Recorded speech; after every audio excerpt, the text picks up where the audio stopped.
The gunshot echoed across the dusty plain, startling a flock of crows into flight as Xavier Blackwood reined in his stallion at the edge of the ridge. Below him, a horse-drawn wagon kicked up clouds of amber dust on the trail, and even from this distance, he could see something wasn't right with the two figures arguing beside it. The year was 1876, and the Montana Territory spread before him like a wild, untamed beast. Xavier had spent the better part of a decade riding these lands, first as a cavalry scout during the war, then as a rancher carving out his own piece of the frontier. His weathered face, tanned by years under the merciless sun, remained impassive as he watched the scene unfold below. The man was dragging someone from the back of the wagon. A woman in a faded blue dress, her hands bound before her. Xavier's jaw tightened. The West had its share of unsavory business, but he'd never stood by while innocents suffered. Not since Antietam. He nudged his horse, Thunder, forward. The descent was steep, and rocks clattered beneath the stallion's hooves, announcing their approach. By the time he reached the bottom, the man had noticed him and stopped his shouting, though he kept a tight grip on the woman's arm. "Fine day," Xavier called out, his voice carrying the easy drawl of his Virginia upbringing despite the tension he felt. He kept his right hand resting casually near the Colt revolver on his hip. The man, hardly more than a boy, really, with a scraggly attempt at a beard and clothes too large for his frame, eyed him warily. "Ain't looking for company, mister." The woman's face was partially obscured by tangled strands of honey-brown hair, but Xavier could see the bruise darkening her cheek. Her eyes, when they met his, were the color of stormy skies and filled with a mixture of fear and something else. Pride, perhaps, or defiance. "Seems like your companion might disagree," Xavier replied, nodding toward the woman. "She ain't got no say in the matter," the young man spat. "She's my sister, and I'm taking her where she'll be of use instead of a burden." Xavier dismounted slowly, keeping his movements deliberate. Up close, he could see the family resemblance between them, though the woman's features were finer, more delicate. She couldn't have been more than 22 or 23. "That's so?" Xavier asked. "Most brothers I know don't tie up their sisters." The young man's face reddened. "Look, this ain't your business. I got debts to settle, and Silas here's my way out. Already got payment arranged in Silver Creek." The pieces fell into place with sickening clarity. Xavier had heard of such transactions, women sold to saloons or worse in frontier towns where females were scarce. Some called it marriage brokering. He called it what it was, slavery of another kind. "What's your name, miss?" Xavier asked, addressing the woman directly. Before she could answer, her brother yanked her arm. "She don't need to, Sophia," she cut in, her voice surprisingly steady despite her circumstances. "Sophia Mayfield." "Well, Miss Mayfield," Xavier said, "seems to me you're not traveling of your own accord." "She's my kin," the brother insisted. "Name's Josiah Mayfield, and I got every right. No man has the right to sell another human being," Xavier interrupted, his tone hardening. "Not since the war settled that matter." Josiah's hand moved toward the worn pistol at his waist. "You best ride on, stranger. This don't concern you." Xavier had faced down Confederate cavalry charges and Sioux war parties. A desperate boy with trembling hands didn't rattle him. "I'm making it my concern." What happened next unfolded in seconds. Josiah drew his pistol, but Xavier was years faster. His Colt cleared leather before Josiah's weapon was halfway up, and a single shot rang out. The bullet kicked up dirt at Josiah's feet, making him stumble backward and drop his gun. "Next one won't miss," Xavier warned. "Now untie your sister." Josiah's face contorted with rage and humiliation, but survival instinct prevailed. With shaking hands, he loosened the ropes around Sophia's wrists. "You're robbing me," he accused. "They paid $50 up front. I needed that money." "Then you should have found honest work," Xavier replied coldly. He reached into his pocket and pulled out a few bills. "Here's $20. More than fair for the trouble of parting ways peacefully." Josiah snatched the money, his eyes darting between Xavier and his sister. "She's nothing but trouble anyway. Got a mouth on her that won't quit." He backed toward the wagon. "You'll see. You'll regret taking her off my hands." Xavier kept his gun trained on Josiah until the young man climbed onto the wagon seat. "I suggest you don't come looking for her." "She's dead to me," Josiah spat, then snapped the reins. The wagon lurched forward, wheels grinding against the dirt road as it moved away. Only when the wagon had disappeared around a bend did Xavier holster his weapon and turn to Sophia. She stood perfectly still, rubbing her chafed wrists, her expression unreadable.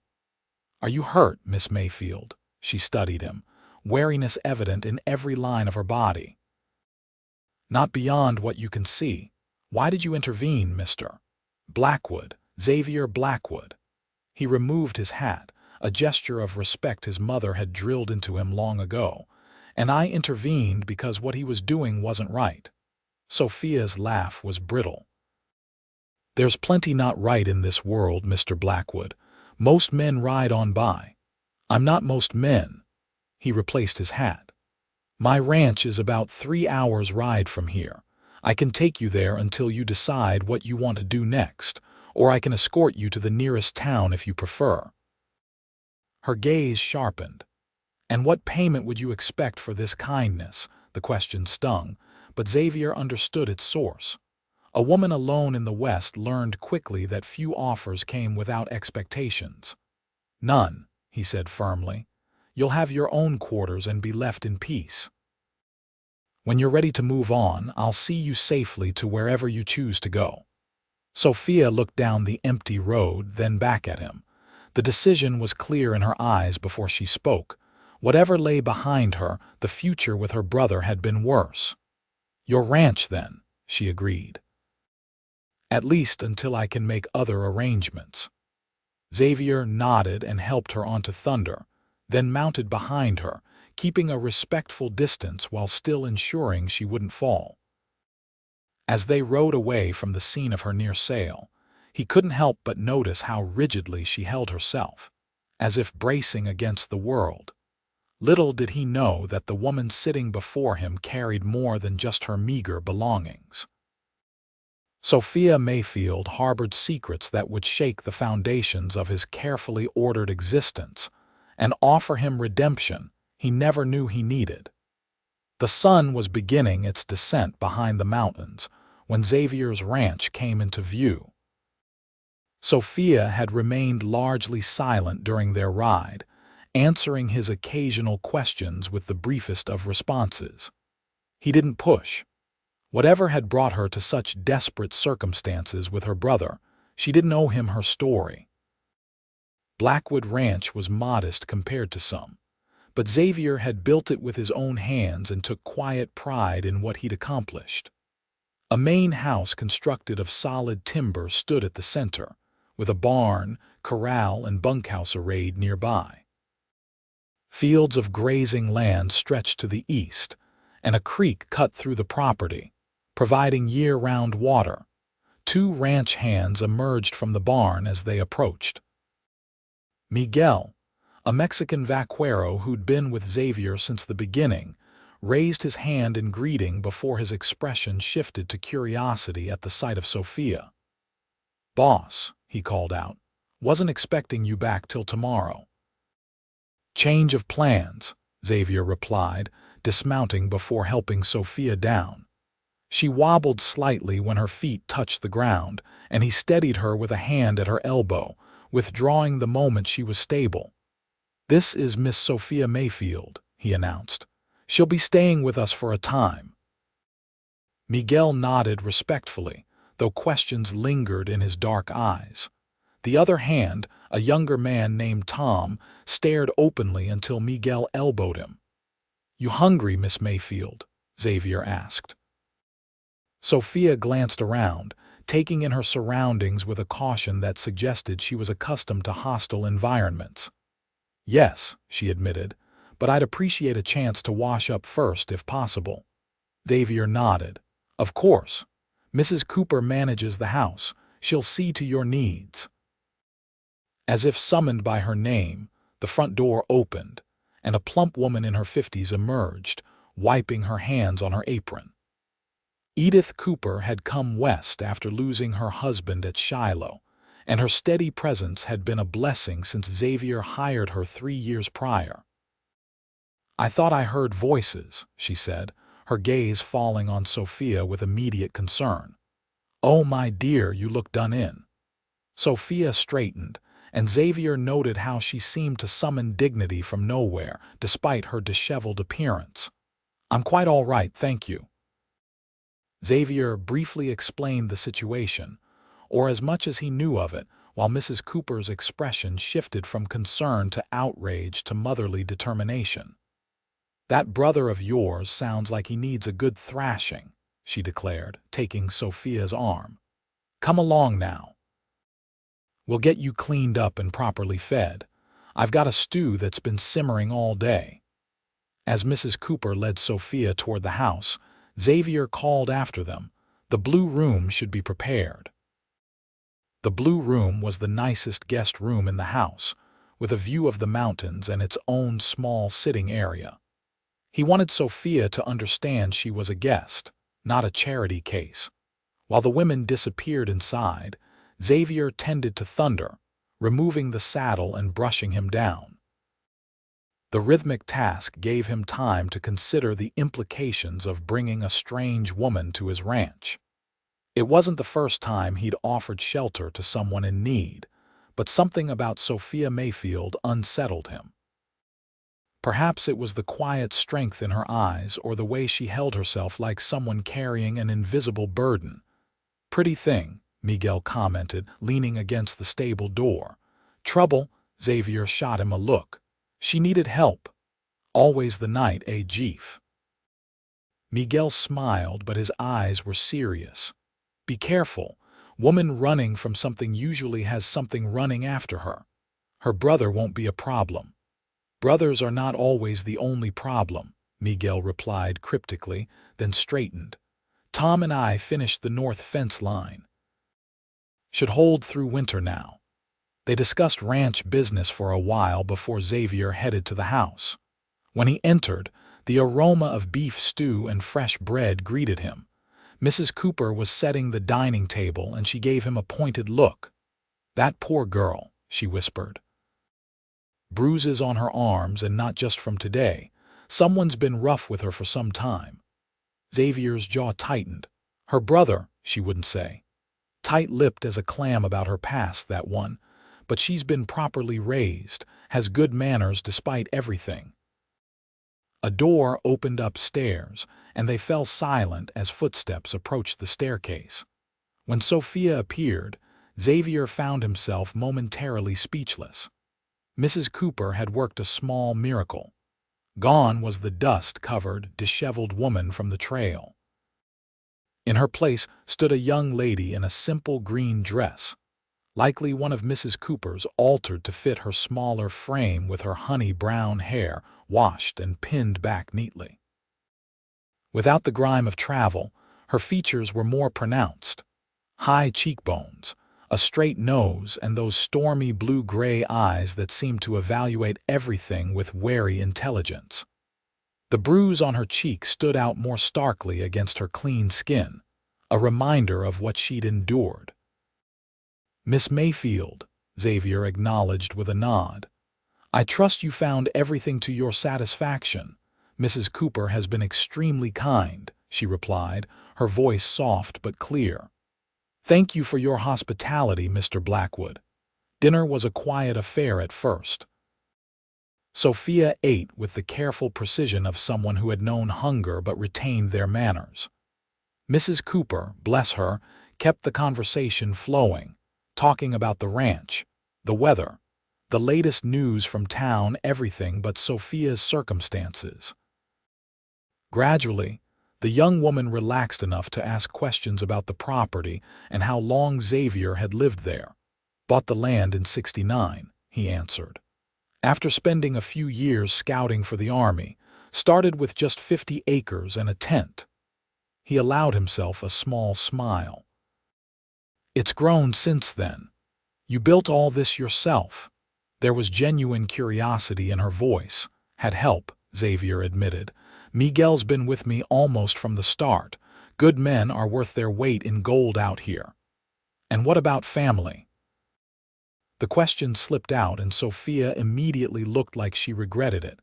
I apologize. That's not my business. Xavier set down his fork.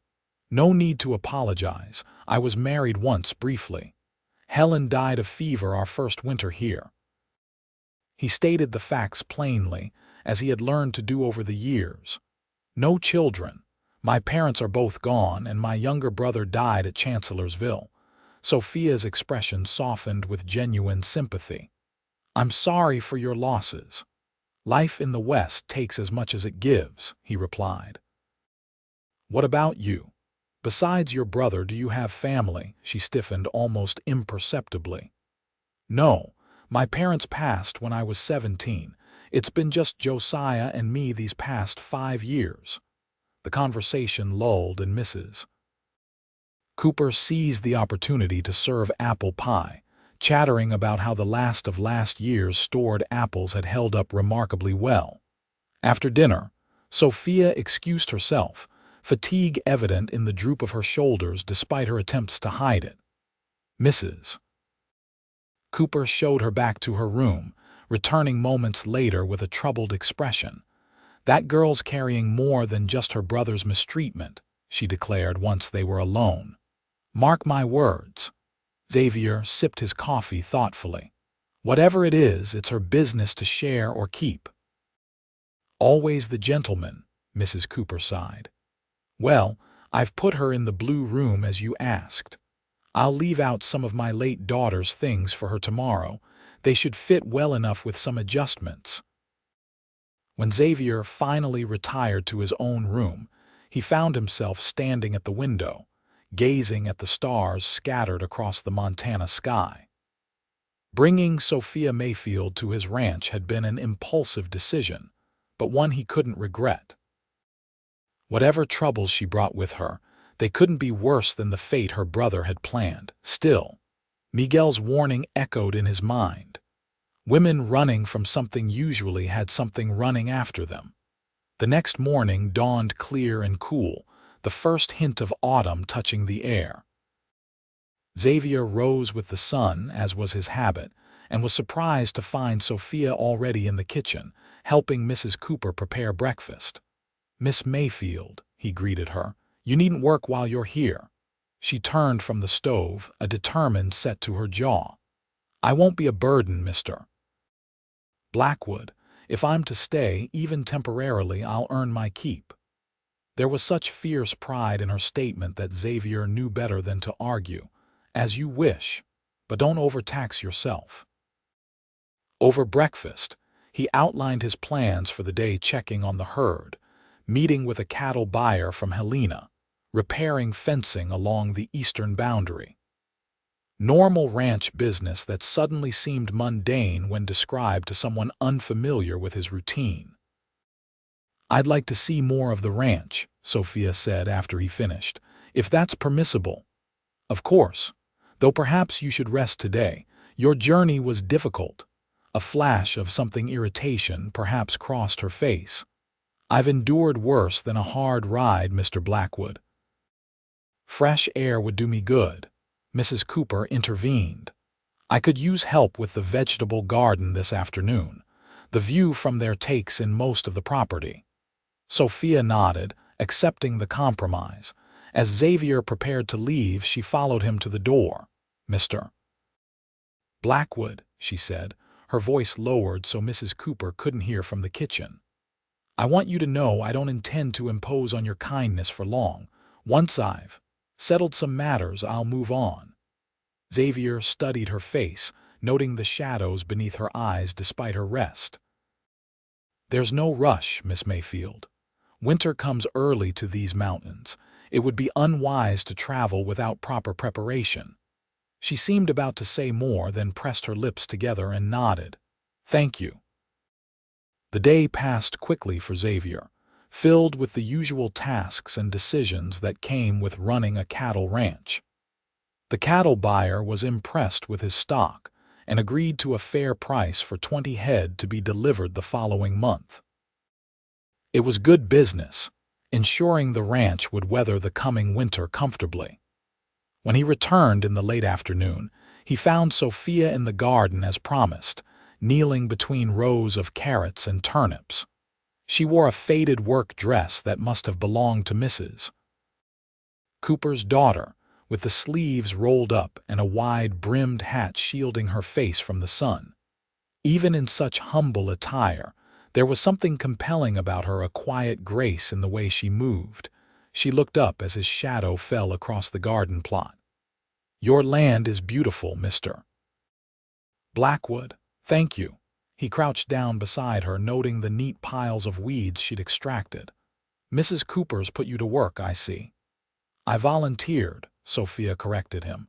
"It feels good to be useful." She hesitated, then added softly, "and to be outdoors without fear."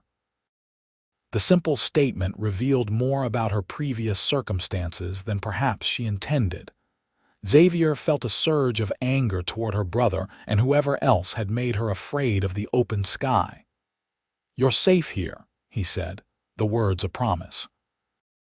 She met his gaze directly for the first time since they'd met. "For now. But safety is rarely permanent, Mr. Blackwood." The resignation in her voice troubled him. Before he could respond, Mrs. Cooper called them for supper, and the moment passed. Days stretched into a week, and a routine emerged. Sophia helped Mrs. Cooper with household tasks in the mornings and explored the ranch in the afternoons. She was particularly drawn to the horses, and Xavier often found her by the corral, watching as Miguel worked with the animals. "She knows horses," Miguel told him one evening as they checked the tack in the barn. "Asked good questions. Not a city girl, that one." Xavier had noticed the same. Beneath Sophia's careful manners lay practical knowledge of ranch life. She never complained about the early mornings or the physical work, and more than once, he'd caught her gazing at the distant mountains with longing, as if they represented a freedom she craved. It was during the second week of her stay that Xavier discovered her reading in his study late one night. He'd come down for a glass of water and noticed the lamp still burning. Sophia sat in his leather chair, a book of poetry open on her lap, so absorbed that she didn't hear him approach. "Tennyson?" he asked, recognizing the volume. She startled, nearly dropping the book. "I'm sorry. I couldn't sleep, and Mrs. Cooper mentioned you wouldn't mind if I borrowed something to read." "She's right." Xavier leaned against the doorframe. "Do you have trouble sleeping often?" Sophia carefully marked her place and closed the book. "Since I was a child, my mind wanders to troubling places." She looked away. "Sometimes." Xavier moved to the small cabinet in the corner and poured 2 fingers of whiskey into a glass. He offered it to her, but she shook her head. "What brings you downstairs at this hour?" she asked. "Same as you, restless thoughts." He took a sip of the whiskey, feeling its warmth spread through his chest. "Though mine usually involve cattle prices and weather patterns rather than poetry." That earned him a small smile, transforming her serious face. A practical man, most of the time. He settled into the chair opposite her. "Though I've been known to appreciate Tennyson on occasion." They sat in comfortable silence for a moment, the lamp casting golden shadows across the room. Outside, an owl hooted softly. "May I ask you something, Mr. Blackwood?" "Xavier," he corrected her. "If we're going to have midnight conversations, I think we can dispense with formalities." She hesitated, then nodded. "Xavier, then, and you may call me Sophia." "What did you want to ask, Sophia?" Her fingers traced the embossed cover of the book. "Why did you really help me that day?" "The truth, please." Xavier considered his answer carefully, because it was the right thing to do, but also. He paused, surprised by his own willingness to share. "During the war, I saw too many people treated as property, fought against it. Seemed wrong to ride away when history was repeating itself right in front of me. You fought for the Union, Virginia cavalry. My father owned slaves, but I couldn't abide it, left home at 18 and never went back." He rarely spoke of this, but something about the quiet night and her attentive gaze loosened his tongue. "When the war came, I knew which side I belonged on, even if it meant fighting against my own state." Sophia studied him with new understanding. "That couldn't have been easy." "Easiest decision I ever made," he countered. "Right and wrong seemed clearer then. And now," Xavier smiled ruefully, "the West has a way of blurring those lines, but some things remain clear." He finished his whiskey. "No person should own another, not for any reason." Sophia's expression darkened. "My brother didn't see it that way. To him, I was an asset to be traded when times got hard." "What happened?" Xavier asked gently. "If you don't mind telling me." She was quiet for so long he thought she wouldn't answer. When she spoke, her voice was distant, as if she were viewing the events through a long telescope. "After our parents died, Josiah tried to keep the farm going, but he wasn't cut out for it. Started gambling, drinking. The debts piled up." Her fingers twisted in her lap. "He'd already traded most of our possessions when a man from Silver Creek offered him a deal." Xavier's jaw tightened. "The man who paid him $50. Sophia nodded. "Vernon Stillwater. Owns the largest saloon in Silver Creek. Said he needed entertainment for his establishment." Her voice turned bitter. "Josiah convinced himself it was a legitimate job offer, or pretended to. The truth is, he didn't care what happened to me as long as his debts were paid. And you had no choice but to go along." "I tried to run the night before," she admitted. "That's how I got this." She touched the fading bruise on her cheek. "Josiah caught me about a mile from the farm. Said if I tried again, he'd make sure Stillwater knew I needed extra breaking in." Xavier's hand tightened around his empty glass. "I should have shot him when I had the chance." The vehemence in his voice seemed to surprise her. "Violence only creates more problems. You did the right thing." She set the book aside and stood. "I should try to sleep. Thank you for the company." As she moved toward the door, Xavier noticed for the first time a slight hesitation in her step, a protectiveness in the way she carried herself that had nothing to do with her brother's abuse. "Sophia," he called softly. She paused but didn't turn. "Whatever you're not telling me." "It doesn't change anything. You're welcome here for as long as you need." Her shoulders tensed, then relaxed on an exhaled breath. "Good night, Xavier." After she left, Xavier remained in the study, troubled by what she'd revealed and what she still kept hidden. The protective instinct she stirred in him went beyond simple compassion for someone in need. In just 2 weeks, Sophia Mayfield had become important to him in ways he wasn't prepared to examine too closely. The autumn days grew shorter, and the nights carried the bite of approaching winter. September gave way to October, bringing the first dusting of snow to the highest peaks. Sophia had been at Blackwood Ranch for nearly a month, and her presence had become a natural part of daily life. Mrs. Cooper clearly enjoyed having another woman in the house, and had taken to teaching Sophia her recipes and remedies. Even Miguel and the other hands had grown accustomed to her, tipping their hats respectfully when she passed, and sometimes lingering after dinner to hear her read aloud from Xavier's collection of books. Xavier himself found his days brightened by small moments: Sophia's laughter when one of the barn kittens pounced on her skirt, the way she hummed softly while hanging laundry, her thoughtful questions about ranch operations. He began inviting her to ride with him in the afternoons, showing her the furthest reaches of his property. During these rides, they talked. Xavier told her about his dreams for the ranch, the herd he was carefully breeding for strength and resilience, his plans to expand toward the western ridge once he saved enough to purchase the adjacent property. Sophia spoke of her childhood on a small farm in Missouri, her mother's garden that had bloomed with flowers as well as vegetables, the books her father had ordered specially from St. Louis because she'd read through everything in the small town library. She carefully avoided mention of recent years, and Xavier didn't press. It was during one such ride, as they paused atop a hill overlooking a meadow where part of the herd grazed, that Sophia finally broached the subject they'd both been avoiding. "I need to tell you something," she said, her hands tight on the reins of the gentle mare Xavier had assigned to her, "about why I can't stay much longer." Xavier felt a cold weight settle in his stomach. He'd known this conversation was coming, but that didn't make it any easier.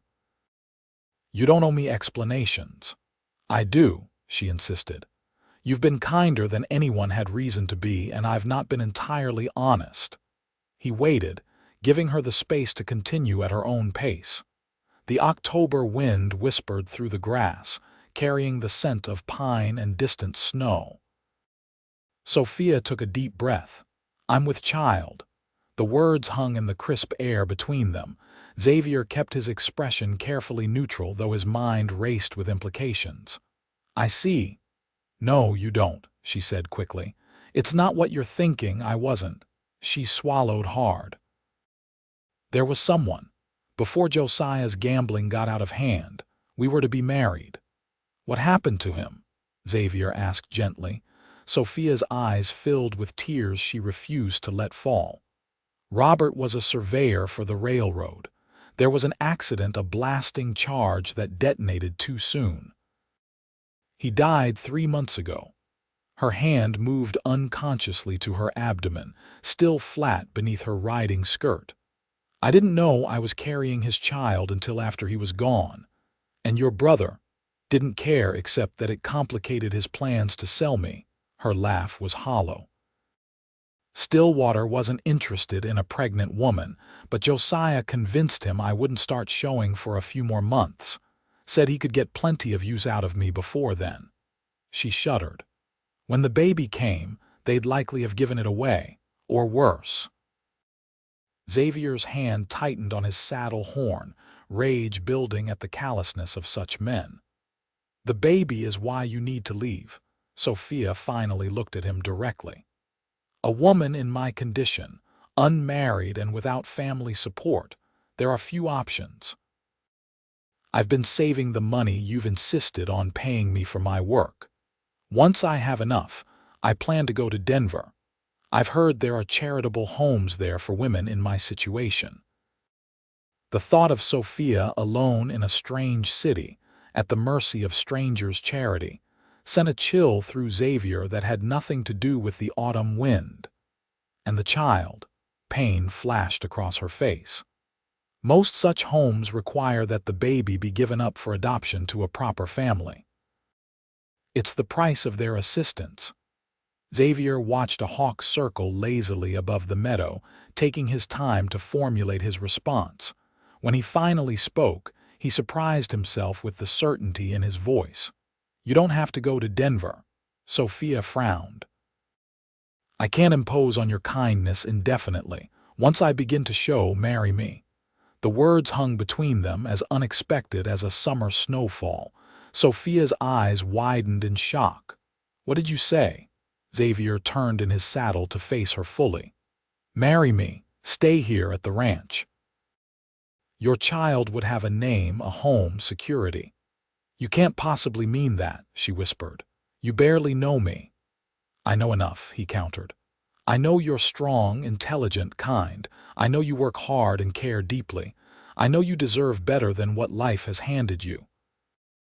But marriage, that's—" She shook her head in disbelief.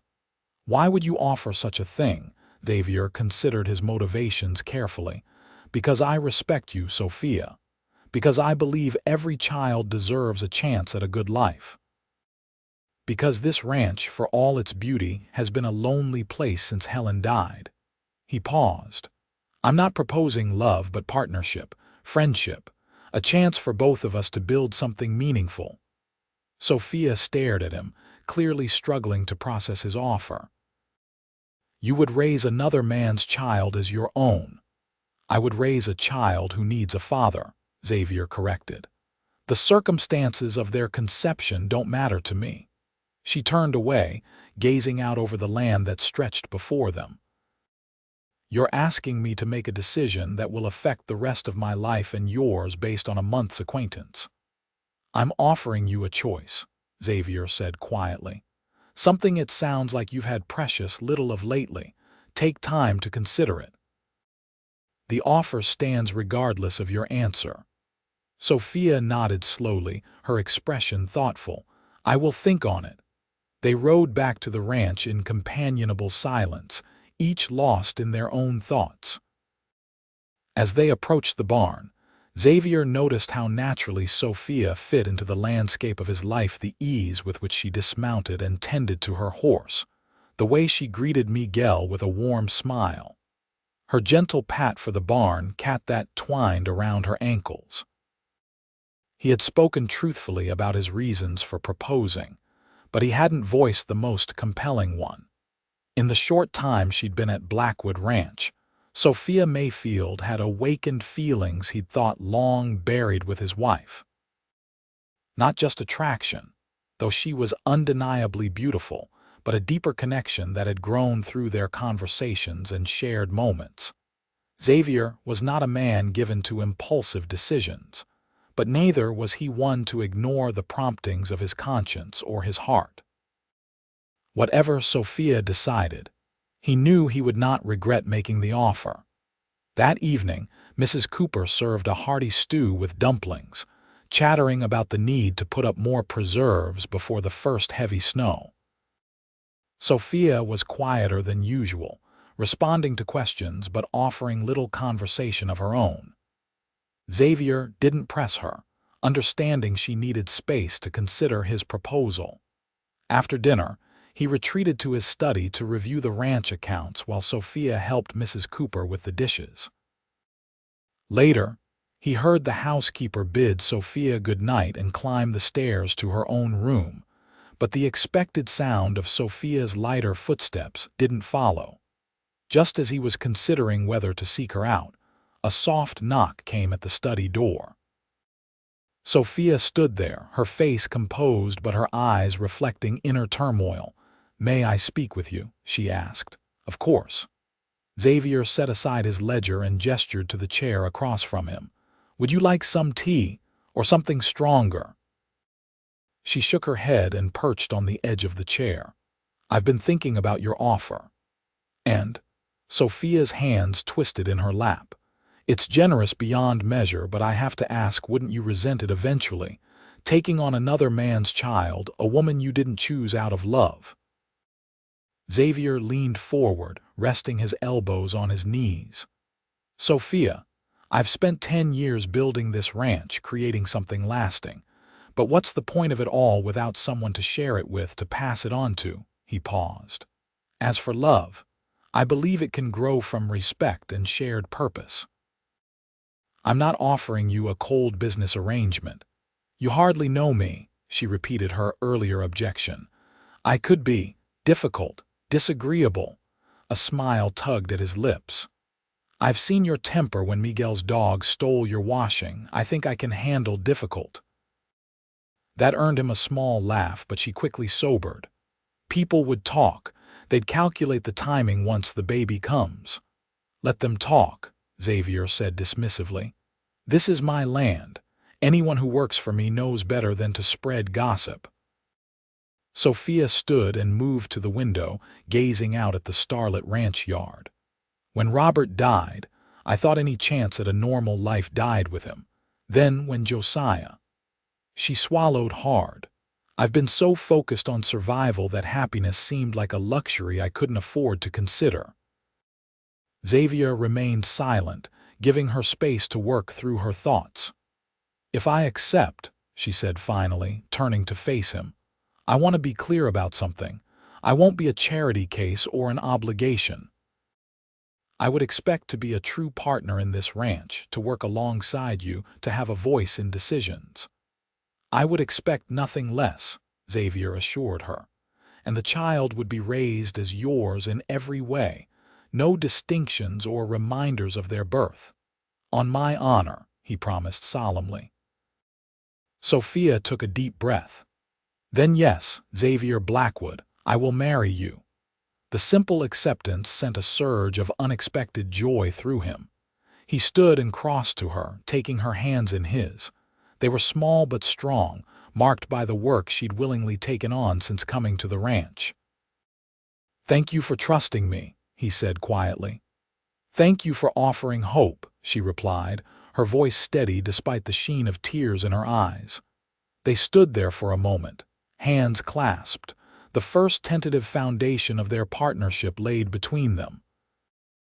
Xavier resisted the urge to pull her closer, knowing she needed time to adjust to this new future they were building. "We should tell Mrs. Cooper in the morning," he said finally. "She'll be thrilled. She's been not so subtly suggesting I find a wife for years." Sophia's smile was genuine, if a bit tremulous. "She's a good woman. I hope I can live up to her expectations." "You already have," Xavier assured her. "Now you should rest. Tomorrow we can discuss arrangements." After Sophia retired to her room, Xavier poured himself a small measure of whiskey and returned to the window. The ranch lay peaceful under the October moon, the buildings he'd constructed with such care casting long shadows across the yard. For the first time in years, he allowed himself to imagine a future beyond the next season, children running across the fields, laughter filling the house, growing old with someone by his side. It wasn't the future he'd once envisioned, but perhaps it would be better than anything he could have planned for himself. The news of their engagement spread quickly through the small ranch community. Mrs. Cooper, as Xavier had predicted, was ecstatic, immediately launching into plans for the ceremony and preparations for making the house more suitable for a proper family, as she put it. Miguel offered quiet congratulations, though Xavier caught his form in watching Sophia with thoughtful eyes when she wasn't looking. The other hands were more overtly curious, but a stern word from Xavier ensured their questions remained unasked. Xavier rode into the nearest town, Silver Falls, the following day to speak with the circuit preacher about performing the ceremony. Reverend Parker, a graying man with kind eyes who visited the outlying ranches every 6 weeks, agreed to marry them during his next circuit in mid-November. "Rather sudden, isn't it?" the Reverend commented mildly. "Don't believe I've heard mention of Miss Mayfield before." "Life in the West moves at its own pace, Reverend," Xavier replied evenly. "When you know something's right, there's little sense in delay." The older man studied him for a moment, then nodded. "Very well. I'll be at Blackwood Ranch on the 15th. Will you be wanting a large celebration?" "Simple is best," Xavier said. "Just the ranch hands and perhaps a few neighbors." As he prepared to leave town, a familiar voice called out to him from the doorway of the general store. "Blackwood, heard you're finally getting hitched." Daniel Foster, owner of the neighboring Twin Pines Ranch, strode toward him with an outstretched hand. They'd been friendly competitors and occasional drinking companions since Xavier had established his ranch. "News travels fast," Xavier observed, shaking Foster's hand. "Small town," Foster grinned. "Mrs. Winslow at the Mercantile said you ordered extra supplies and mentioned a wedding." "Who's the lucky lady?" "Someone from Helena." Xavier hesitated, but knew concealment would only feed gossip. "Her name is Sophia Mayfield. She's been staying at the ranch for about a month now." Foster's eyebrows rose. "Quick work even for frontier standards." When it's right, Xavier echoed his words to the Reverend. Well, congratulations. Foster clapped him on the shoulder. Emily will be delighted to hear it. You must bring your bride to dinner once you're settled. God knows there are few enough ladies out here for proper society. Xavier nodded, though the thought of subjecting Sophia to the curiosity of neighbors made him uneasy. We'll see. It may be a while before we're making social calls. Of course, Foster winked knowingly. Newlyweds need their privacy. After collecting the supplies he'd ordered, and a few special items for Sophia, Xavier headed back to the ranch, his thoughts turning to the woman who would soon be his wife. They had agreed to a practical partnership, but he couldn't deny the growing warmth he felt in her presence. Whether she felt the same was harder to determine. Sophia kept her emotions carefully guarded, revealing little beyond polite gratitude and the occasional flash of dry humor. When he returned, he found her in the garden with Mrs. Cooper, harvesting the last of the fall vegetables before the frost could claim them. The sight of her kneeling among the plants, her hair escaping its pins in honey-colored tendrils around her face, made something twist pleasantly in his chest. "Successful trip?" she asked, standing to greet him. "Very," he confirmed. "Reverend Parker will be here on the 15th, Mrs. Cooper beamed. "Just enough time to prepare properly. I was just telling Sophia we should ride to town tomorrow to look at fabrics. Every bride needs a special dress, even if the ceremony is small." Sophia looked uncomfortable. "That's not necessary, it is," Xavier interrupted gently. He reached into his saddlebag and withdrew a small package wrapped in brown paper. "I took the liberty of getting you this. Consider it an engagement present." Sophia accepted the package with surprise. "You didn't need to open it," he encouraged. She carefully unwrapped the paper to reveal a length of deep blue silk ribbon and a small silver hair comb inlaid with tiny pearl flowers. "Oh," she breathed, running her fingers over the delicate comb. "It's beautiful." "The blue reminded me of your eyes," Xavier said, then felt foolish for the sentiment. "I thought perhaps you could use them for the wedding if you wished." A blush colored Sophia's cheeks. "Thank you. That's very thoughtful." Mrs. Cooper looked between them with satisfied approval. "Well now, I'll just take these vegetables inside and leave you two to talk." She gathered her basket and bustled toward the house, subtlety clearly not her strong suit. When they were alone, Sophia carefully rewrapped the gifts. "You're being very kind." "It's not kindness," Xavier said honestly. "I want you to feel valued, not just useful." Sophia's expression softened. "I do, more than you know." She hesitated, then added, "There's something I've been meaning to ask you." "Anything?" "After we're married." She looked away, suddenly seeming younger and more vulnerable. "What will be expected of me?" "As your wife." The question hung between them, laden with unspoken implications. Xavier chose his words carefully. "Nothing you're not comfortable with, Sophia.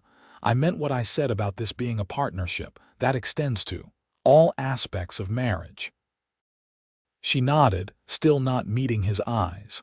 "And if I'm not ready for certain aspects?" "Then we wait until you are," he said simply. "If that time never comes, then so be it. I won't deny I find you attractive, but I would never press for more than you freely offer." Sophia finally looked at him, relief evident in her expression. "Thank you for understanding." "We have time," Xavier assured her. "There's no need to rush anything beyond the ceremony itself." As they walked back to the house together, Xavier was struck by the realization that he would wait as long as necessary for Sophia to come to him, willingly, not out of obligation or gratitude, but desire. The thought should have troubled him, this willingness to enter a marriage that might remain unconsummated, but instead he felt only certainty that he was making the right choice. The days leading up to the wedding passed in a flurry of preparations. Mrs. Cooper insisted on a thorough cleaning of the entire house, recruited the hands to build a proper archway for the ceremony, and spent hours in the kitchen testing recipes for the wedding feast. Sophia seemed both bemused and touched by the older woman's enthusiasm. "She's doing more for this wedding than my own mother would have," she confided to Xavier one evening as they sat on the porch, watching the sunset paint the mountains in shades of gold and crimson. "Mrs. Cooper has a daughter in St. Louis who eloped," Xavier explained. "I think she's making up for the wedding she never got to plan." "Well, she's been wonderful," Sophia said. "She's even altering one of her daughter's dresses for me. It's lovely cream-colored with lace at the collar and cuffs." Xavier smiled at her obvious pleasure. "I look forward to seeing you in it." As the wedding approached, Sophia grew quieter, often lost in thought.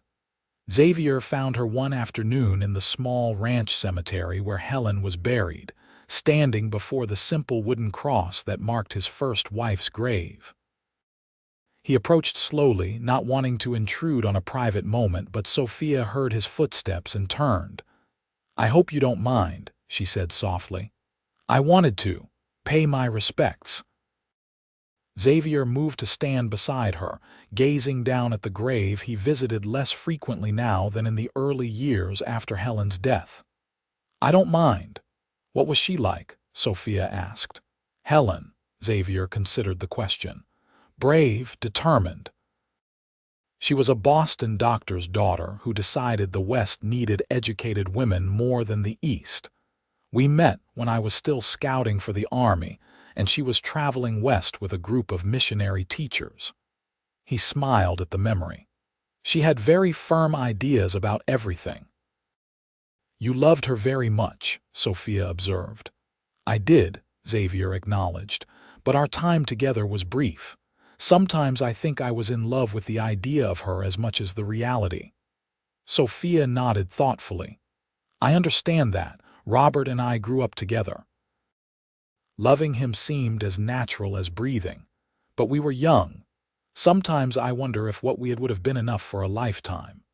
They stood in companionable silence for a moment, each honoring their past while standing on the threshold of their shared future. "You think she would mind?" Sophia finally asked. "My taking her place," Xavier touched her arm gently. "Helen wanted this land to become a home to nurture life. I think she would approve of what we're doing." Sophia's eyes filled with tears. "I want to be worthy of this second chance, of your kindness." "You are," Xavier assured her. "More than worthy." As they walked back to the house together, Xavier felt a sense of rightness settle over him. The past had its place in shaping them, but their future held more promise than he dared to hope for in years. The morning of November 15th dawned clear and cold, the kind of crystalline autumn day that seemed designed for new beginnings. Xavier rose early, spending extra time shaving and donning the dark suit he rarely wore. From his window, he could see the ranch hands putting final touches on the arch they'd constructed in the yard, Mrs. Cooper directing their efforts with authoritative gestures. Tradition dictated he shouldn't see Sophia before the ceremony, so he took his breakfast in the study, reviewing cattle contracts to calm his unexpected nerves. It was nearly noon when a knock at the door announced Miguel's arrival. "Everything is ready, Chief," his foreman reported. "Reverend Parker arrived a half-hour ago. The neighbors are starting to come," Xavier nodded, adjusting his tie one final time. "And Sophia," Miguel's weathered face broke into a rare smile.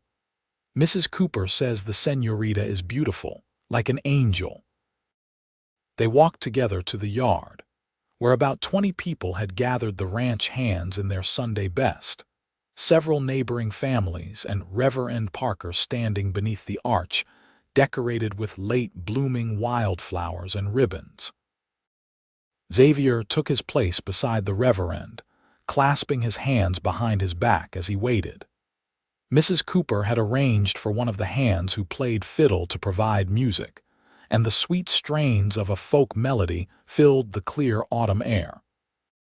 When the music changed to a wedding march, Xavier looked up to see Sophia emerging from the house on Miguel's arm. She had asked the foreman to give her away, a request that had visibly moved the usually stoic Mexican. Xavier's breath caught at the sight of her. The cream-colored dress fit her perfectly, highlighting the graceful curve of her neck and the slender shape of her waist. Her honey-brown hair was swept up, held in place by the silver comb he'd given her, with a few soft curls framing her face. The blue ribbon was woven through her upswept hair, its color indeed a perfect match for her eyes. But it was her expression that affected him most deeply, a mixture of hope, determination, and something softer that made his heart race as she approached. When Miguel placed Sophia's hand in his, Xavier felt the slight tremor in her fingers. He squeezed gently, offering reassurance, and was rewarded with a small, grateful smile. Reverend Parker's words washed over them the familiar promises of love, honor, and faithfulness as Xavier gazed into Sophia's upturned face. When the time came to speak their vows, his voice was steady and sure. Sophia's was quieter but equally certain, her eyes never leaving his as she promised to be his wife. "By the authority vested in me, I now pronounce you husband and wife," the Reverend concluded. "You may kiss your bride." Xavier hesitated, mindful of their agreement not to rush intimacy.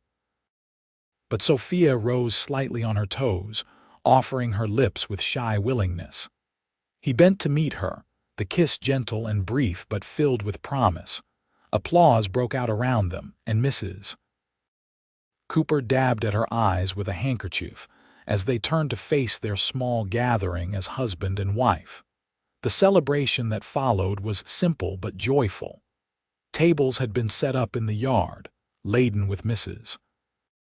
Cooper's finest cooking roast beef, fresh bread, vegetables from the garden, and an elaborate wedding cake that must have taken her days to prepare. Xavier kept Sophia close as they accepted congratulations from their guests. She handled the attention with graceful poise, though he could sense her tension when particularly probing questions arose about her background or how they had met. "You're doing wonderfully," he murmured when they had a moment alone. "Everyone has been kind," she acknowledged. Though Mrs. Foster asked quite pointedly how long we'd known each other. Xavier chuckled. "Emily Foster considers herself the social authority for 3 counties. Don't worry about her." As the afternoon waned, the celebration continued with music and dancing. Xavier led Sophia in a waltz, surprised by how naturally she followed his lead. "Where did you learn to dance?" he asked as they moved across the yard. "My mother insisted on proper accomplishments," Sophia replied. "Dancing, piano, embroidery, all the skills a lady might need to make a good match." "She would be proud to see you today." A shadow passed over Sophia's face. "I hope so, though I doubt this is the marriage she envisioned for me." "Perhaps better," Xavier suggested. "A home of your own, land security." "Yes," she agreed, her expression softening. "Better in many ways." As the sun began to set, the guests gradually departed with final well wishes and knowing smiles. Mrs. Cooper had prepared the master bedroom for them both, moving Sophia's belongings from the blue room and adding fresh linens and flowers. When the last neighbor had gone and the hands had retired to the bunkhouse, Xavier found Sophia standing on the porch, watching the mountains turn purple in the fading light. "Shall we go in?" he asked quietly. "It's getting cold." She nodded, though he noted the nervous twist of her wedding ring, his mother's simple gold band that he'd kept all these years. Inside, Mrs. Cooper had left a lamp burning low in the parlor and another in the upstairs hallway, but had tactfully retired to her own room. The house was silent as they climbed the stairs together. At the door to the master bedroom, Xavier paused. "Sophia, I meant what I said. Nothing happens tonight that you don't want." She met his gaze steadily. "I know, and I appreciate that more than I can say." She took a deep breath. "But I am your wife now in name and in law. I would like to try to be your wife in truth as well." Xavier's heart hammered against his ribs at her words. "Are you certain?" "Not entirely," she admitted with disarming honesty. "But I trust you, Xavier. That's a start, isn't it?" He lifted her hand to his lips, pressing a kiss to her knuckles. "More than a start." The bedroom was warm, the fireplace lit and casting golden light across the large four-poster bed that dominated the room. Sophia stood in the center, suddenly looking very young and uncertain. "Would you help me with the buttons?" she asked, turning her back to him. "They're rather difficult to reach." Xavier stepped closer, his fingers surprisingly steady as he worked the small pearl buttons that ran down her spine. The nape of her neck was exposed above the dress, a delicate curve that he resisted the urge to kiss. When the last button was undone, he stepped back, giving her space. "I'll turn around while you change." Sophia glanced over her shoulder, a hint of humor in her eyes despite her nervousness. "That seems rather formal for a husband, doesn't it?" "Perhaps," he conceded, "but I want you comfortable above all else." She considered this, then nodded. "Thank you." Xavier turned to face the window while he heard the rustle of fabric behind him. He removed his suit jacket and vest, loosened his tie, but went no further in his own disrobing until she spoke. "You can turn around now." Sophia stood by the bed in a white cotton nightgown, her hair loose around her shoulders. The lamplight caught the golden highlights in the honey-brown waves, and Xavier was struck again by how beautiful she was. "Your turn," she said softly. He nodded and began to undress, keeping his movements unhurried. When he was down to his underclothes, he extinguished all but one lamp, leaving the room in soft, forgiving shadows. They met at the edge of the bed, the distance between them charged with uncertainty and possibility. "May I?" Xavier asked, reaching toward her. Sophia nodded, and he gently drew her into his arms. She was warm and solid against him, her head fitting perfectly beneath his chin. They stood that way for a long moment, simply holding each other until he felt some of the tension leave her body. "We can just sleep," he offered again. "There's no rush." Sophia tilted her face up to his. "Kiss me," she whispered, "like you mean it this time." Xavier needed no further invitation. He lowered his mouth to hers, the kiss deeper and more thorough than their chaste exchange during the ceremony. Sophia's lips were soft, hesitant at first, then increasingly responsive as she relaxed into his embrace. What followed was a gentle exploration, each touch seeking permission, each response granting it. Xavier discovered the sensitive spot behind Sophia's ear that made her sigh, the curve of her waist that fit perfectly in his hands. She grew bolder too, her fingers tracing the contours of his shoulders, the line of his jaw. When they finally lay together in the wide bed, their nightclothes discarded, Xavier moved with exquisite care, mindful of both her inexperience and her condition. Sophia's trust humbled him, her willingness to share this intimacy despite their unusual circumstances a gift he hadn't expected. Afterward, she lay curled against his side, her breathing soft and regular. Xavier thought she had fallen asleep until she spoke. "I didn't expect it to be like that," she murmured. "Like what?" She was quiet for a moment, considering. "Tender," she finally said. "I thought it would be an obligation, not something I could find pleasure in." Xavier brushed a kiss against her temple. "That's how it should always be between us, mutual pleasure freely given." Sophia's hand came to rest over his heart. "Thank you for today, for everything." As she drifted to sleep in his arms, Xavier felt a contentment he had almost forgotten was possible.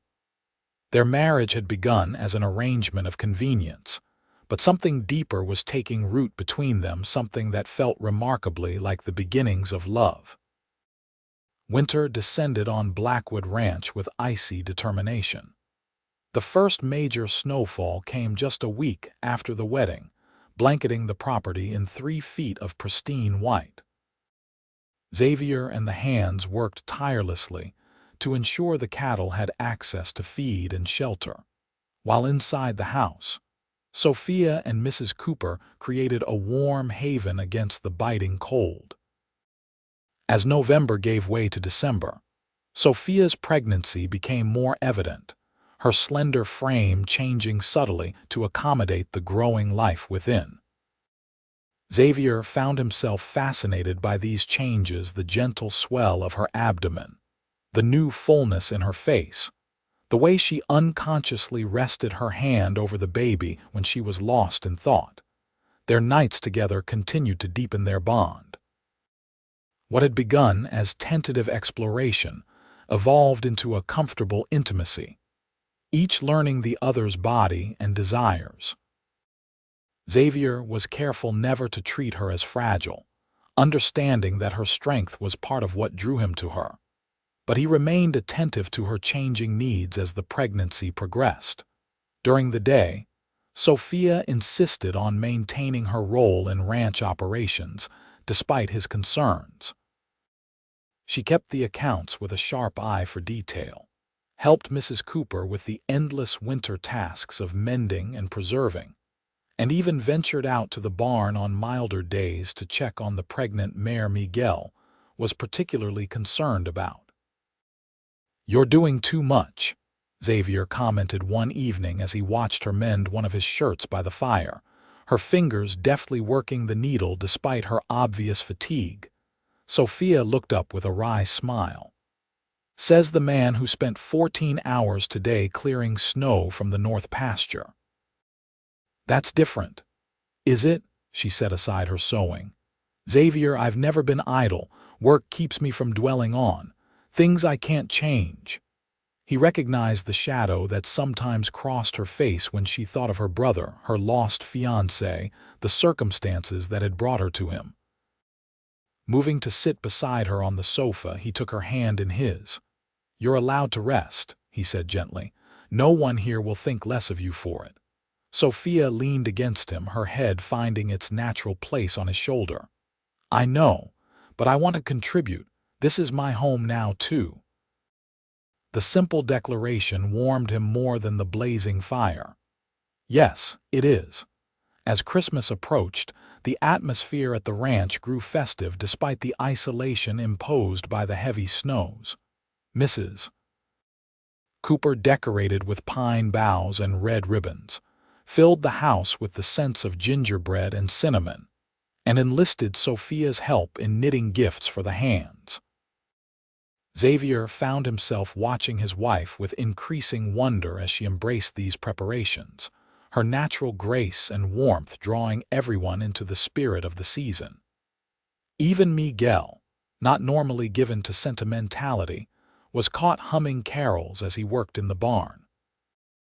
On Christmas Eve, after a simple but hearty dinner, they gathered in the parlor where Xavier had set up a small pine tree decorated with paper stars.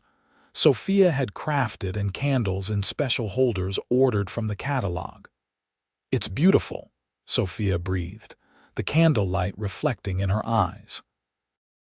"We never had such a tree when I was a child." "It's a German tradition," Mrs. Cooper explained, settling into her armchair with a cup of mulled cider. "My husband's family brought it with them when they immigrated." Xavier sat beside Sophia on the sofa, his arm naturally finding its way around her shoulders. "I have something for you," he said, reaching into his pocket. "I was going to wait until morning, but now seems right." He placed a small package wrapped in tissue paper in her hands. Sophia unwrapped it carefully to reveal a delicate gold locket on a fine chain. "Oh, Xavier," she whispered, opening the locket to find it empty. "It's lovely." "I thought," he said, suddenly feeling uncertain, "that perhaps when the baby comes we could put a small portrait inside. And maybe someday another on the other side, if we're blessed with more children." Tears filled Sophia's eyes. "You truly mean to treat this child as your own, don't you?" "Our child," Xavier corrected gently. "From the moment you agreed to be my wife, your baby became ours." Sophia closed the locket and pressed it to her heart. "I have something for you too, though it can't compare to this." She retrieved a package from beneath the tree and handed it to him. Inside was a hand-knitted scarf in deep blue wool, the stitches perfect and even. "I know it's simple," she began, but Xavier stopped her with a kiss. "It's exactly what I needed," he assured her, wrapping the scarf around his neck despite the warmth of the room. "And knowing you made it with your own hands makes it precious, Mrs." Cooper beamed at them both, her expression that of a woman seeing her fondest wishes fulfilled. "Well, I believe this calls for more cider and perhaps some of that fruitcake I've been saving." Later, as they prepared for bed, Sophia stood by the window watching the snow fall in the moonlight. Xavier moved behind her, gently placing his hands on her shoulders. "Happy?" he asked softly. She turned in his arms, her face tilted up to his. "Yes," she said simply. "I never expected to be again, but yes." Xavier drew her closer, his hand coming to rest on the curve of her belly. "I've been thinking about names," he admitted. "For the baby," surprise flickered across Sophia's face. "Have you, if it's a boy, perhaps Robert," he suggested, "to honor his father." Tears welled in Sophia's eyes. "You would do that?" "The child should know where they came from," Xavier said. "When they're old enough to understand." Sophia's arms tightened around him. "And if it's a girl," Xavier smiled. "I thought perhaps Elizabeth after my mother, but I'm open to suggestions." "Elizabeth is beautiful," she murmured. "Elizabeth Grace, perhaps." "Perfect," he agreed, then felt a flutter against his palm where it rested on her abdomen. "Was that?" Sophia laughed, the sound bright with joy. "Yes, the baby's been quite active today. I think they approve of their potential names." Xavier knelt before her, pressing his ear to her belly with a sense of wonder. The movement came again, stronger this time, and he looked up at Sophia with amazement. "Hello there, little one," he said softly. "Your mama and I are waiting for you." The tenderness of the moment overwhelmed Sophia. She ran her fingers through Xavier's dark hair, her heart so full it felt it might burst. "We're going to be a family," she whispered, the realization striking her anew.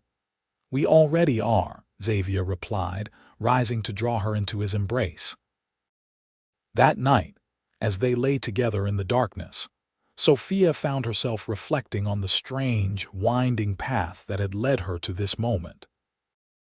The grief of losing Robert, the betrayal by her brother, the fear and uncertainty of being sold like property, all of it had somehow delivered her to this man, this home, this unexpected happiness.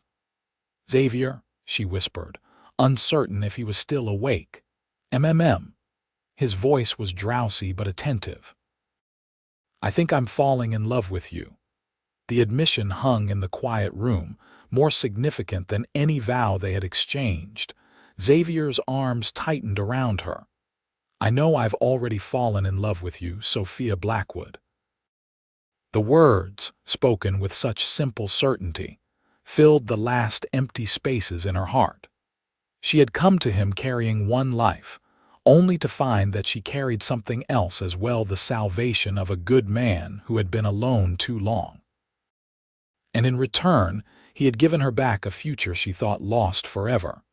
Outside, the snow continued to fall, wrapping Blackwood Ranch in a pristine blanket of white. But inside the master bedroom, warmth and hope flourished, a spring beginning in the depths of winter. The remainder of winter passed in a peaceful rhythm of work and domestic contentment. January brought the coldest temperatures in recent memory, forcing everyone to stay close to home and hearth. February arrived with brilliant sunshine that belied the continued frigid air, the snow-covered landscape sparkling like diamond dust under the clear sky. Through it all, Sophia's pregnancy progressed steadily. By late February, she was undeniably showing, her once slender figure now prominently rounded. Mrs. Cooper fussed over her constantly, insisting on extra rest and special meals to build up her strength for the birthing. Xavier found himself increasingly protective, though he tried not to hover. He'd seen the flash of irritation in Sophia's eyes when her independence was questioned, but he couldn't help the surge of concern whenever she attempted tasks he deemed too strenuous. "I'm with child, not made of glass," she reminded him one afternoon when he objected to her carrying a basket of laundry. "I know," he conceded, taking the basket anyway, "but humor me." Sophia's expression softened. "You're going to be an impossibly attentive father, aren't you?" "Probably," he admitted with a smile. As March brought the first signs of thaw, Sophia began preparing in earnest for the baby's arrival, expected in early May. Mrs. Cooper helped her sew tiny garments and blankets, while Xavier converted a corner of their bedroom into a nursery space, building a cradle with his own hands from pine harvested on their land. The approaching birth made Xavier reflect on practical matters as well. One evening, after consulting with the lawyer in Silver Falls, he presented Sophia with documents to sign. "What are these?" she asked, scanning the legal language with a frown. "Property papers," Xavier explained. "I've put the ranch in both our names. If anything should happen to me, you and the child will be secure." Sophia looked up sharply. "Nothing is going to happen to you." "Probably not," he agreed. "But a man in my position needs to think ahead. Ranching can be dangerous work." She signed the papers with a steady hand, though her expression remained troubled. "I don't like thinking about a future without you in it." Xavier pressed a kiss to her forehead. "Then don't. This is just practical planning, nothing more." But that night, Sophia held him more tightly than usual, as if reassuring herself of his solid presence beside her. As April unfurled across the land in a riot of new green and wildflowers, the ranch came fully back to life after the winter dormancy. Calving season brought round the clockwork for Xavier and his men, while the garden demanded attention from Sophia and Mrs. Cooper. Despite her advancing pregnancy, Sophia insisted on spending time outdoors each day, supervising the planting of vegetables and herbs. Xavier often found her sitting on the bench he'd placed near the garden, her face turned up to the spring sunshine, one hand resting protectively over the swell of their child. "You look peaceful," he commented one such afternoon, pausing in his work to join her for a moment. "I am," she replied, making room for him on the bench. "For the first time in a very long time I feel settled." Xavier covered her hand with his own. "I'm glad. I've been thinking," Sophia said after a comfortable silence, "about Josiah." Xavier stiffened slightly at the mention of her brother. "What about him? I wonder where he is, if he's all right." She met Xavier's surprised gaze steadily. "I know that must seem strange after what he did." "He's your brother," Xavier said simply. "Blood ties are complicated." Sophia nodded.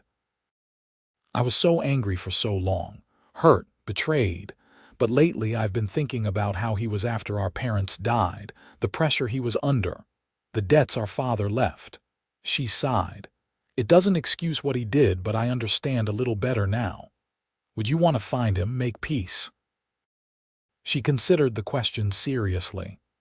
"Not yet, but someday perhaps, for the baby's sake if nothing else. They should know their uncle, flawed as he is." Xavier admired her capacity for forgiveness, even as part of him recoiled at the thought of Sophia Mayfield ever coming near his wife or child. "If that's what you want, when the time comes, I'll help you find him." Sophia squeezed his hand gratefully. Thank you. But that's a concern for another day.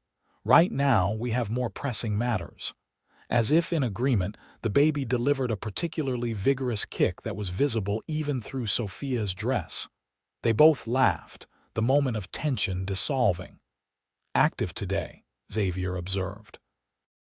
Always, Sophia groaned. Especially at night. I think this one might be a rancher like their papa, up with the dawn and busy until sunset. The casual reference to him as the baby's father warmed Xavier deeply. In the months since their wedding, the distinction between biological and chosen parenthood had faded in his mind. This was his child in every way that mattered. The peaceful spring days continued, but as April waned and Sophia's due date approached, a new tension entered their household. Dr. Harris from Silver Falls had agreed to attend the birth, but the unpredictable Montana weather and the remote location of the ranch meant there was always a chance he might not arrive in time. Mrs. Cooper, who had assisted at many births in her younger years, reassured them both that she was perfectly capable of delivering the baby if necessary. Still, Xavier found himself checking the weather obsessively and keeping the best horses ready in case a rider needed to be sent for the doctor. "You're wearing a path in the floorboards," Sophia observed one evening as Xavier paced the bedroom. "I'm not due for another week at least." "Babies don't always follow schedules," he replied, finally sitting on the edge of the bed beside her. "I just want everything to be perfect." Sophia took his hand, guiding it to where the baby was moving. "Feel that, strong and healthy. We're going to be fine." Xavier nodded, though the worry didn't leave his eyes entirely. He had lost one wife to the harsh realities of frontier life. The thought of losing Sophia to the dangers of childbirth haunted him more than he cared to admit. 2 days later, his fears nearly materialized. He had been working with Miguel in the north pasture when Tom came galloping across the field, his horse lathered with sweat. "Boss!" the young hand shouted before he'd even fully reined in. "Mrs. Cooper says to come quick. It's the missus, the baby's coming early." Xavier's heart lurched painfully. "Has someone gone for the doctor? Johnson rode out an hour ago, but there's a storm coming in from the west. Mrs. Cooper says. She says there might not be time." Xavier was on his horse before Tom finished speaking, racing back to the ranch house with fear clawing at his throat. The sky to the west was indeed darkening ominously, heavy clouds gathering over the mountains. When he burst into the house, Mrs. Cooper met him at the foot of the stairs, her normally composed face tight with concern. "How is she?" Xavier demanded, already moving toward the stairs. "The labor came on suddenly and strong," Mrs. Cooper reported, following him. "Her water broke while she was helping me with the bread. The pains are coming fast, too fast for a first baby." A cry from upstairs accelerated Xavier's pace. He found Sophia in their bed, her face flushed and damp with sweat, her knuckles white as she gripped the sheets through a contraction. "Xavier," she gasped when she saw him, reaching out a trembling hand. He took it immediately, sitting beside her on the bed. "I'm here. I won't leave you." Mrs. Cooper bustled around the room, gathering clean linens and the supplies she'd prepared weeks earlier. "The baby's in a hurry," she told Xavier grimly, "and I'm worried about the bleeding. It's heavier than it should be." Fear clenched his heart, but Xavier kept his expression calm for Sophia's sake. "What can I do? Keep her comfortable, talk to her. I need to check how far along she is." As Mrs. Cooper examined Sophia, another contraction seized her stronger than the last. She cried out, crushing Xavier's hand in hers. "That's it, dear," Mrs. Cooper encouraged. "You're doing wonderfully. The baby's head is already engaged. We won't have long to wait now." Outside, thunder rumbled as the storm approached. Xavier silently cursed the timing the doctor would never make it through in these conditions. The next hour passed in a blur of pain and fear. Sophia's labor intensified rapidly, each contraction building on the last with barely a moment's respite between them. Mrs. Cooper moved with efficient calm, but Xavier caught the worried glances she exchanged with Miguel, who had come to the door with hot water and extra lanterns in case the storm knocked out the power. "Something's wrong," Sophia gasped during a brief lull. Her face was alarmingly pale, her nightgown soaked with sweat and blood. "It shouldn't hurt this much." Xavier stroked her forehead, pushing back damp strands of hair. "You're the strongest woman I know, Sophia Blackwood. You can do this." She managed a weak smile before another contraction took her, this one tearing a scream from her throat. "It's time," Mrs. Cooper announced. "On the next pain, Sophia, you need to push with all your might." What followed tested every ounce of Xavier's resolve. Sophia fought bravely, pushing when instructed, resting when allowed, but with each effort she seemed to grow weaker.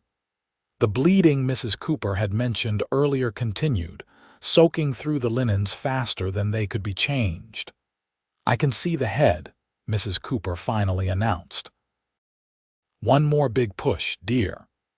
Gathering her remaining strength, Sophia bore down, her cry of pain giving way to a gasp of relief as the baby slipped into Mrs. Cooper's waiting hands. A moment of silence, then a thin wail filled the room. "A girl, Mrs. Cooper announced, quickly wrapping the infant in a clean blanket.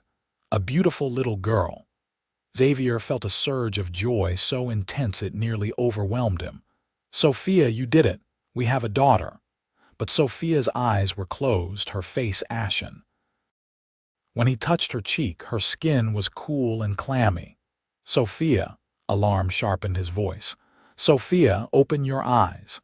Mrs. Cooper handed the swaddled infant to Miguel, who had remained to assist. "Take the baby," she ordered, then turned her attention to Sophia. "She's losing too much blood. We need to stop it now." The next hours were the longest of Xavier's life. Mrs. Cooper worked tirelessly to stem the hemorrhage, applying every remedy she knew while Xavier held Sophia's limp hand, whispering desperate prayers and promises. Outside, the storm raged, lightning splitting the sky and rain lashing against the windows. Inside, another kind of storm threatened to tear away everything Xavier had come to hold dear. "Don't leave me," he pleaded, pressing Sophia's fingers to his lips. "Please don't leave me." "Not when we've only just begun." Whether it was Mrs. Cooper's skills, Xavier's prayers, or Sophia's own stubborn will to live, the bleeding finally slowed, then stopped. Her pulse remained weak but steady, her breathing shallow but regular. "She'll need time to recover, Mrs. Cooper said, her own exhaustion evident in the droop of her shoulders. "But I believe the worst has passed." Only then did Xavier allow himself to look at his daughter, who had been placed in the cradle he'd built, patiently waiting to be properly welcomed into the world. Miguel had swaddled her expertly, a skill Xavier hadn't known his foreman possessed, and she was sleeping peacefully despite the drama of her arrival. He lifted her carefully, marveling at how light she was, how perfectly formed. Her tiny face was scrunched in sleep, a wisp of dark hair visible beneath the edge of her blanket. "Hello, Elizabeth Grace," he whispered, carrying her to Sophia's bedside. "Your mama's resting now, but she fought so hard to bring you here safely." As if sensing she was being discussed, Sophia's eyelids fluttered. She opened her eyes with visible effort, her gaze unfocused at first, then sharpening as she saw Xavier holding their daughter. "Is she?" Her voice was barely audible. "Perfect," Xavier assured her, carefully placing the baby in the crook of Sophia's arm. "Absolutely perfect." A weak smile touched Sophia's pale lips as she gazed down at their child. "She has Robert's hair," she murmured, but I think she has your chin." Xavier swallowed the lump in his throat. "She's beautiful like her mother." "I was so afraid," Sophia whispered. "I thought I might leave you both." "Never," Xavier said fiercely. "I wouldn't have let you go." Mrs. Cooper cleared her throat from the doorway. "The storm's passing. I've sent Miguel to see if he can find the doctor and Johnson on the road. The new mother needs rest now." Xavier nodded, carefully taking Elizabeth from Sophia's weakening grasp. "Sleep," he told his wife. "We'll be right here when you wake." As Sophia drifted into exhausted slumber, Xavier sat in the rocking chair by the window, his daughter cradled against his chest. The storm had indeed passed, the first stars appearing between breaks in the clouds. The ranch was quiet except for the occasional drip of water from the eaves. "Your arrival was quite dramatic, little one," he murmured to the sleeping infant. "But then, the most precious things often come to us through trials." Elizabeth sighed in her sleep, her tiny fingers curling around one of his. The simple gesture cemented what Xavier already knew in his heart: this child was his, not by blood but by choice, by love, by the sacred trust Sophia had placed in him. Dr. Harris arrived shortly before dawn, weary from fighting his way through the storm-damaged roads. He examined both Sophia and Elizabeth thoroughly, confirming Mrs. Cooper's assessment that while Sophia had lost a dangerous amount of blood, she would recover with proper rest and care. "She's a fighter," the doctor told Xavier, "and the baby is remarkably healthy for being a bit early." "You're a fortunate man, Blackwood."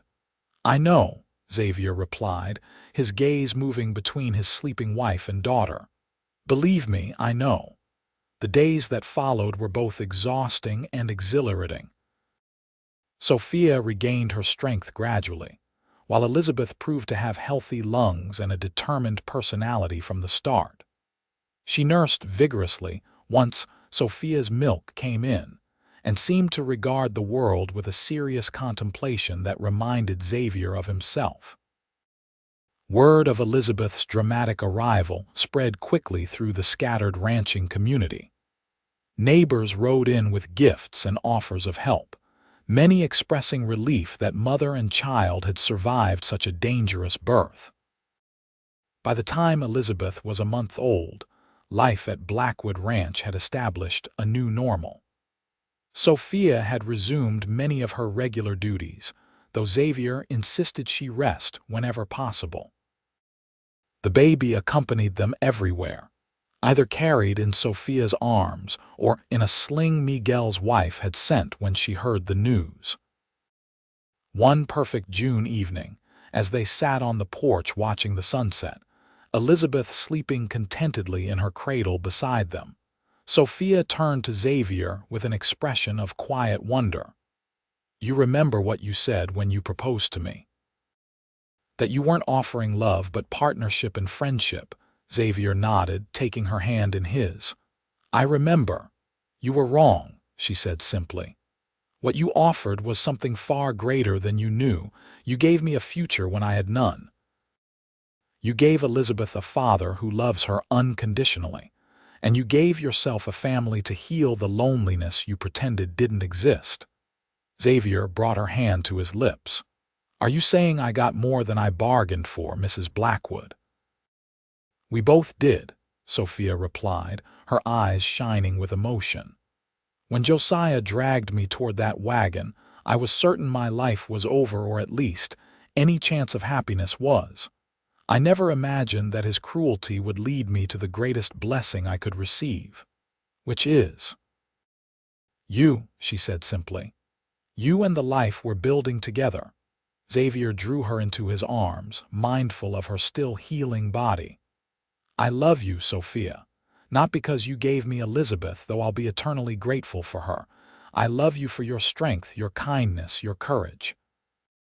And I love you," she whispered against his chest, "not out of gratitude or obligation, but because you're the best man I've ever known." As twilight deepened around them, Xavier reflected on the strange, winding path that had brought them together.